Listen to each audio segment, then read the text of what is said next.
Hi friends, good morning అండి. ఈ రోజంతా మీకు ఎలా ఉండబోతుందో చూద్దాం.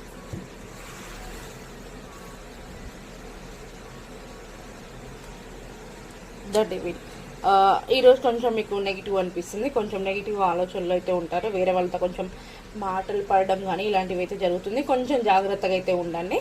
ఒక థర్డ్ పర్సన్ మీతో మళ్ళీ ఇబ్బంది పెట్టాలని చెప్పేసి చూస్తున్నారు. వారి దగ్గర మీరు కొంచెం జాగ్రత్తగా అయితే ఉండండి అని చెప్పేసి అయితే రిమైండ్ చెప్తున్నారు. మరి clarification card queen of pentacles. మీరు ఈ రోజంతా కూడా ఒకే విషయం కోసం చాలా ఆలోచించడము, ఒక స్ట్రక్ ఎనర్జీలో ఉండడము, మీరు పదే పదే ఆ విషయం గురించి మళ్ళీ మళ్ళీ తలుచుకోవడము ఇదైతే జరుగుతుంది. మీరు కొంచెం జెన్యూన్ లేడీ, మీరు చాలా కష్టపడతారు, మీ కష్టానికి తగ్గ ఫలితం ఉంటుంది. థర్డ్ పర్సన్ వల్ల కొంచెం మీరు నెగిటివ్ని చేసేరు టైం అయితే వస్తుంది. ఈరోజు కొంచెం జాగ్రత్తగా ఉండాలని చెప్పేసి డివైన్ చెప్తున్నారు. థ్యాంక్ యూ అండి. Thank you so much.